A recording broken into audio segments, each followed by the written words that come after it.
행복하십니까? 나태주 시인은 행복이라는 시에서 이렇게 노래합니다. 저녁 때 돌아갈 집이 있다는 것, 힘들 때 마음속으로 생각할 사람이 있다는 것, 외로울 때 혼자 부를 노래가 있다는 것, 이것이 행복이다 라고 그렇게 노래하고 있습니다. 행복은 모든 이들이 바라는 소망이요, 아마 사람들이 가장 또 많이 사용하고 좋아하는 단어가 행복이라는 말이 아닌가 싶습니다. 행복은 모든 가정들이 꿈꾸는 기도의 제목이기도 합니다. 어제 우리 김소망 자매가 결혼을 하게 됐는데, 아마 신혼 가정이 일생 동안 정말 바람이 있다면 행복한 가정을 꾸리며 살아가는 것일 것입니다. 그래서 연애를 하면서 우리 서로 행복하게 살아보자, 그렇게 다짐을 하면서 결혼을 했을 것입니다. 정치인들도 행복이라는 단어를 좋아하는 것 같습니다. 사람들이 좋아하기 때문에 그런 거죠. 그래서 선거를 할 때마다, 유세를 할 때마다 행복이라는 단어를 자주 사용하는 걸 볼 수 있습니다. 기업들도 마케팅 전략에 행복이라는 단어를 넣어서 자주 그렇게 고객들의 마음을 사로잡는 것을 볼 수 있습니다. 이것을 먹으면 행복하게 될 것이다. 이 집에 살면 행복한 삶이 보장된다. 이 차를 타고 다니면 더 행복하게 될 것이다. 이렇게 행복이라는 단어를 넣어서 마케팅을 하고 있는 것을 볼 수 있습니다. 이처럼 많은 사람들은 행복을 원하고 행복에 목말라 있습니다. 그런데 참 안타까운 것은 세계 10대 도시 중에 우리나라, 바로 서울이 행복지수가 꼴찌더라는 것입니다. 서울의 행복지수가 세계 10대 도시들 가운데 꼴찌였습니다. 서울에는 아마 이 10대 도시들 가운데 교회가 제일 많을 것입니다. 성도들이 제일 많은 도시, 아마 서울일 것입니다. 여러분, 그런데도 불구하고 서울의 행복지수가 꼴찌라는 거, 뭔가 좀 이상하지 않을 수 없습니다. 왜 그럴까요? 왜 서울의 행복지수가 꼴찌일까요? 진정한 행복의 조건을 몰라서 그런 것은 아닙니까? 행복을 눈에 보이는 어떤 현상이나 조건에서 찾아보기 때문에 그런 것은 아닐까요? 사람들은 보통 자기에게 어떤 것이 있으면 행복하다라고 그렇게 생각합니다. 건강만 하면 행복할 것이다, 이렇게 생각을 합니다. 돈이 많이 있으면 행복할 것이다. 좋은 직장만 다니고 승진만 하면 나는 행복할 것이다. 좋은 차와 집만 있으면, 결혼을 하고 이제 연봉만 조금만 더 오르면 나는 행복할 것이다, 그렇게 생각하더라는 것입니다. 하지만 여러분, 그렇지 않습니다. 많이 가졌다고 결코 행복할 수 없습니다. 이란의 이 팔레비 왕은 우리나라 예산의 3년분에 해당하는 그런 재산을 축적해둔 사람이었습니다. 그러나 그는 결코 행복하지 못했습니다. 그는 대통령의 자리에서 쫓겨나 이리저리 도망다니는 그 망명자의 생활을 했습니다. 수염을 붙였다 뗐다 하면서, 카바를 써가면서 사람들의 눈을 피해서 그렇게 도망다니는 생활을 했습니다. 그러다가 결국 암에 걸려서 시카고 한 병원에서 수술을 받고는 수술비도 내지 못한 채 비참하게 죽어갔습니다. 그 모습이 행복해 보입니까? 많은 것을 가졌지만 결코 행복하지 않더라는 것입니다. 오늘 보면은 모세가 온 이스라엘을 불러 모아놓고 각 지파별로 축복을 하면서 그들을 위해서 마지막 유언을 하고 있는 그런 말씀입니다. 이 말씀은 마지막 유언인 동시에 또한 예언적인 그런 말씀이기도 합니다. 모세가 진정으로 사랑하는 그 자기 백성들을 향해서, 이스라엘 백성들을 향해서 오늘 본문에 보면 마지막으로 유언하고 있는 말, 무슨 말입니까? 어떤 말을 하고 있습니까? 오늘 본문에 보면 모세는 마지막으로 이스라엘 백성들을 향해서 이렇게 외치고 있습니다. 이스라엘 백성들, 너희는 행복한 사람이다. 이스라엘이여, 너는 행복한 사람이다. 마지막에 모세의 외침이었습니다. 모세의 마지막 한마디, 이스라엘이여 너는 행복자다. 이게 모세의 마지막 외침이었다라는 겁니다. 앞으로 너는 행복하게 될 것이다, 이것이 아니었습니다. 너는 행복한 사람이다 선언하고 있는 걸 볼 수 있습니다. 돈이 많이 있으면, 건강하면 행복할 것이다, 그렇게 말하고 있지 않습니다. 지금 있는 모습 그대로 이스라엘 백성들을 향해서 너는 행복한 사람이로다, 이렇게 말씀하고 있습니다. 여러분, 위에 모세는 이스라엘 백성들을 향하여 너는 행복한 사람이다 라고 그들을 향해서 그렇게 외치고 있는 걸까요? 왜 그렇습니까?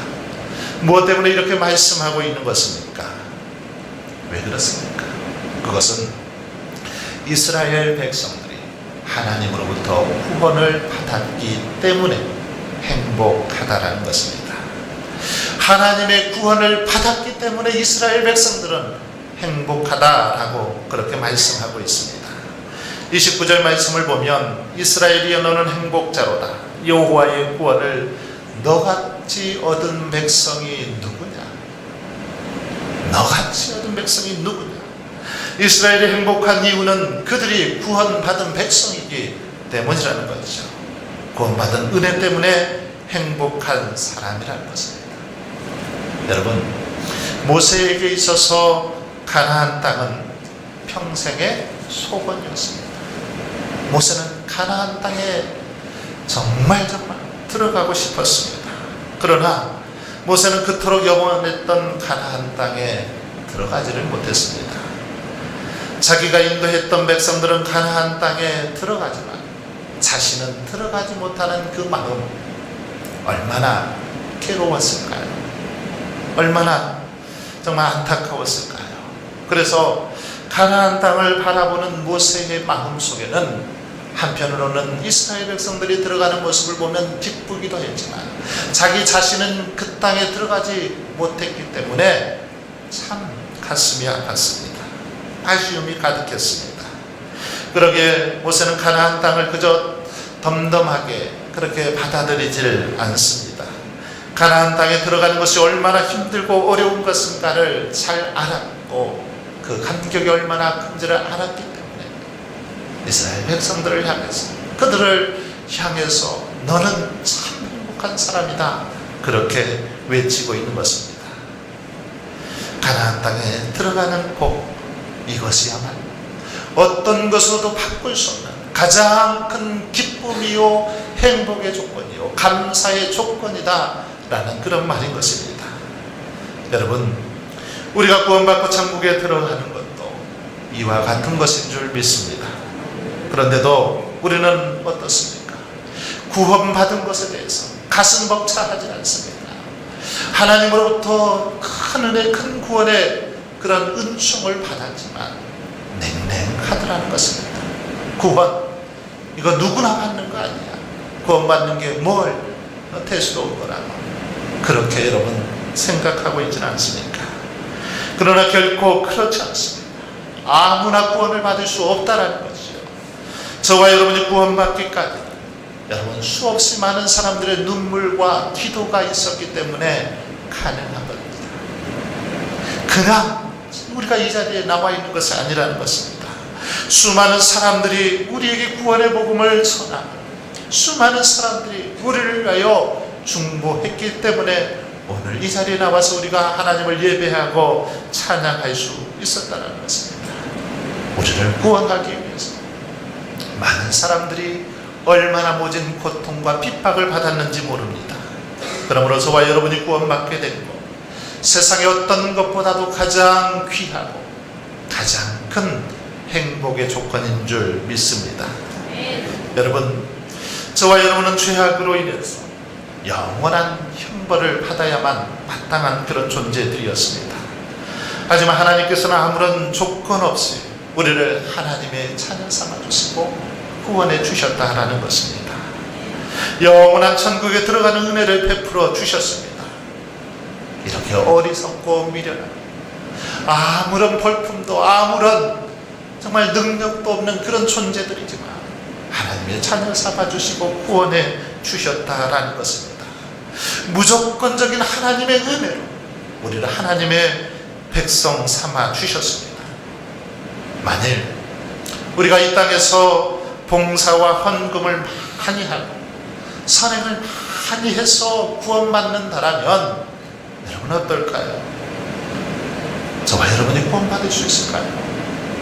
하나님 앞에 많은 헌금과 봉사와 헌신을 하지 않으면, 선행을 쌓지 않으면 구원받을 수 없다라고 한다면 지금 이 자리에 계신 분들 중에 많은 사람이 구원받지 못할 것입니다. 구원받을 사람은 별로 없다라는 것입니다. 그런데 주님은 이런 것들을 요구하지 않으셨습니다. 오직 예수 그리스도를 구주로 믿고 영접하기만 하면 누구든지 하나님의 자녀 삼아주시고 구원받게 해주셨다라는 것입니다. 비록 허물이 많고 부족하고 연약함에도 불구하고 누구든지 예수 그리스도를 믿기만 하면 구원받게 해주셨다는 것입니다. 그러니 얼마나 감격스럽고 얼마나 행복한 것입니까? 누구든지 예수 그리스도를 믿기만 하면 우리의 자격에 대해서는 더 이상 묻지도 따지지, 아무것도 따지지 않습니다. 그저 하나님께서 구원시켜 주신다는 것입니다. 그러므로 이 한 가지의 은혜만으로도 우리는 영원토록 감사하고 우리 하나님께 찬양하며 살아가야 될 줄 믿습니다. 특별히 여러분, 이 믿음, 이것은 아무나 가질 수 있는 게 아니더라는 겁니다. 믿고 싶어도 믿기지 않으면 믿을 수 없는 것입니다. 그런데 저와 여러분은 예수님이 구주라는 사실이 믿어졌기 때문에 이 자리에 나오신 거 아닙니까?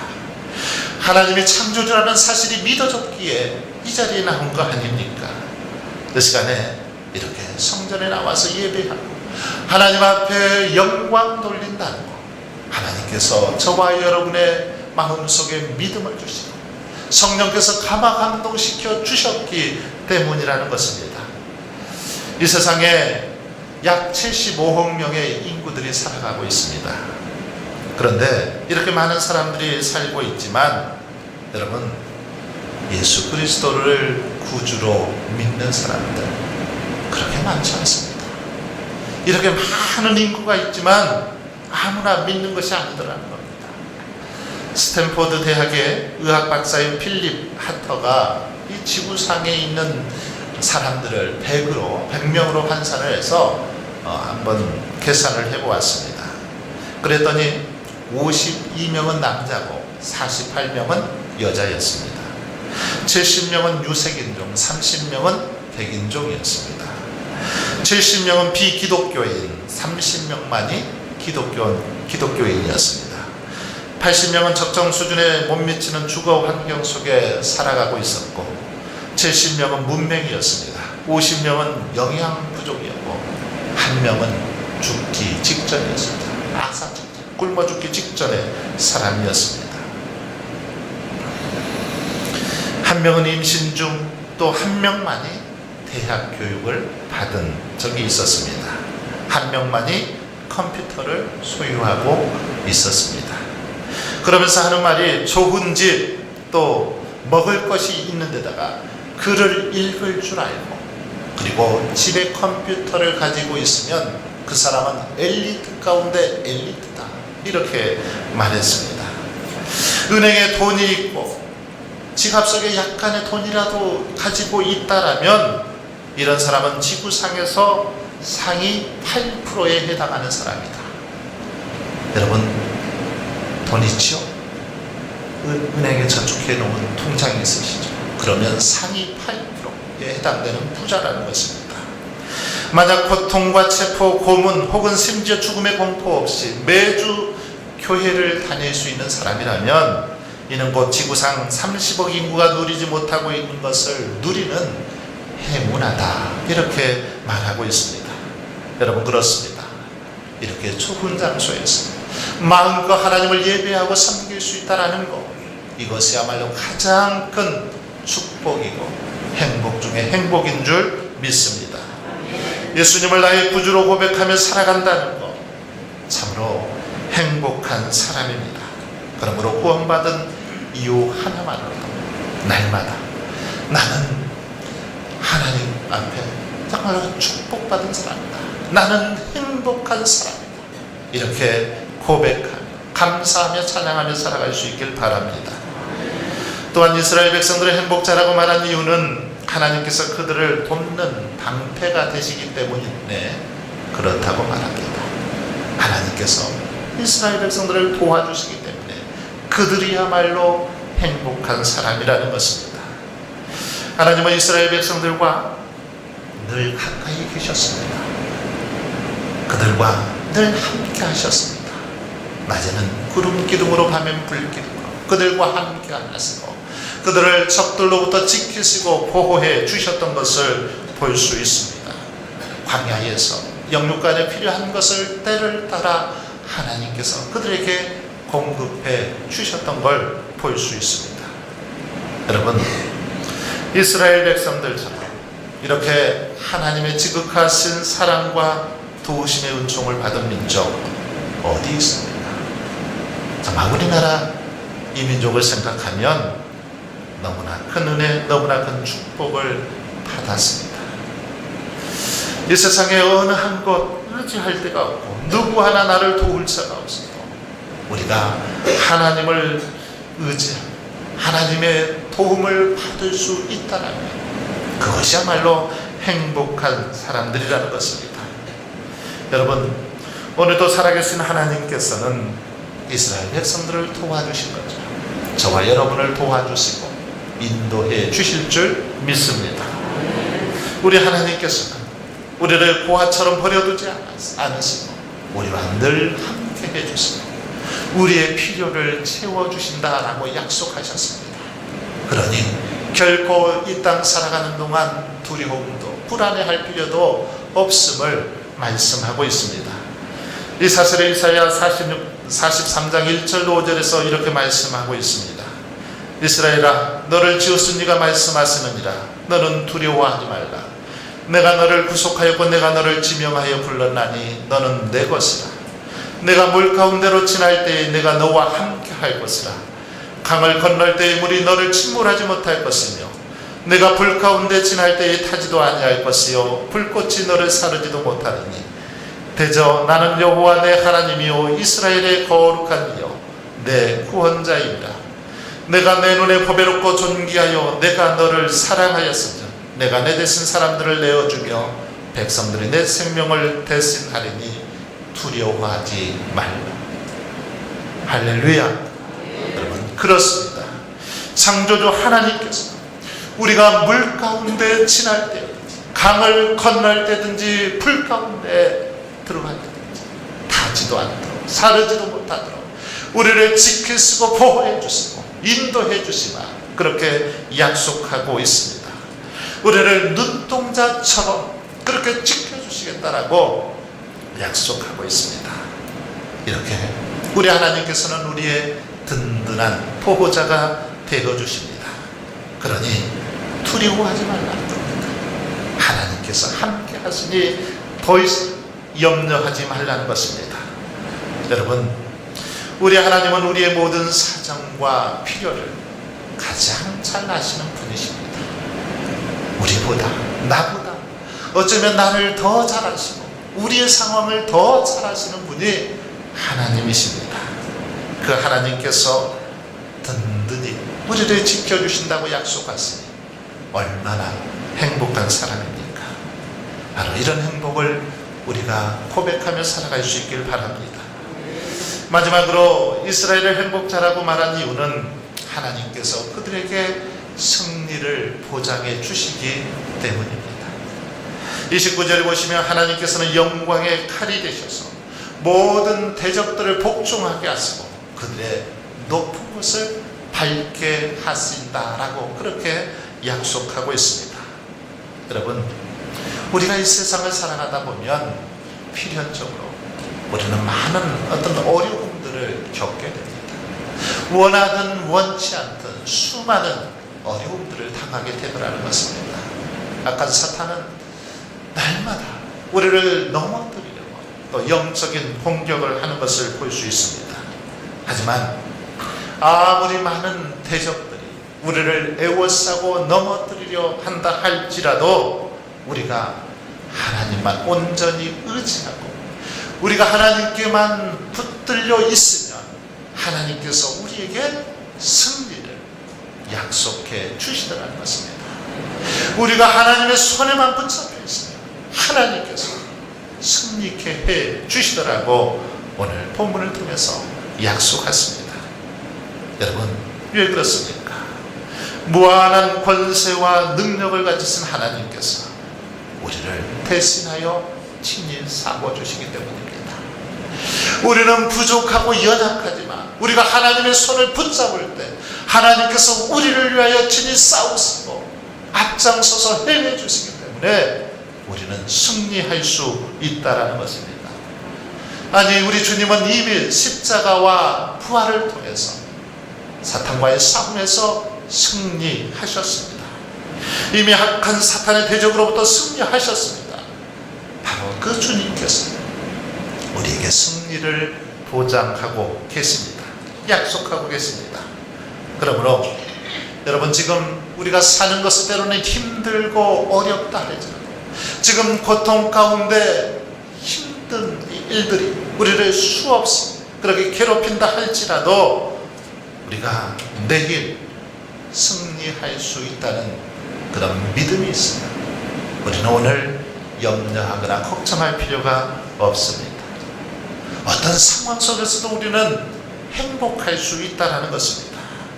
지금 이 문제들이 아무리 크게 느껴져도 내일 반드시 하나님께서 그 문제를 해결해 주신다라는 그 확신과 믿음만 있으면 우리는 어떤 상황 속에서도 행복을 노래할 수 있고 감사할 수 있는 것입니다.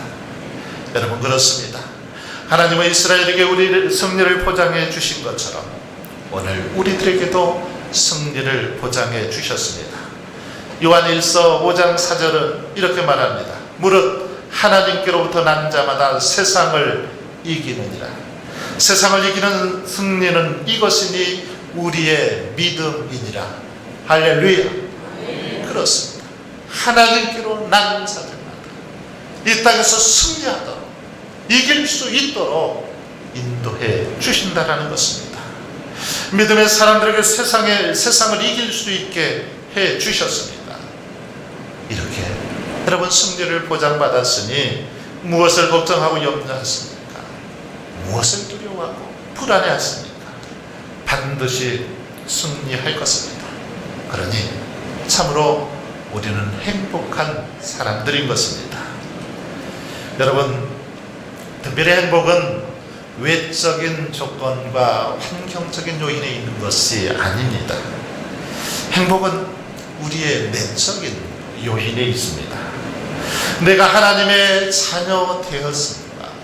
하나님의 은혜와 도우심, 하나님의 보호하시고 구원하시는 전능하신 팔이 나와 함께 하심을 우리가 느낄 때, 하나님이 우리와 함께 하심을 우리가 느낄 때 우리는 그 속에서 감사하고 행복할 수 있다는 것입니다. 진정한 행복을 맛보더라는 거죠. 그래서 철학자 파스칼은 행복은 우리의 내부나 외부 어느 한 곳에 있지 않고 우리 자신과 하나님의 결합에 있다, 이런 말을 했습니다. 그리스도와 결합할 때, 하나님께 붙들려 살아갈 때 진정한 행복을 우리가 누리며 살 수 있다는 것입니다. 아무리 소유가 많아도 그리스도가 없는 사람, 그러기에 그런 사람에게는 기쁨이나 만족, 행복이 있을 수 없는 것입니다.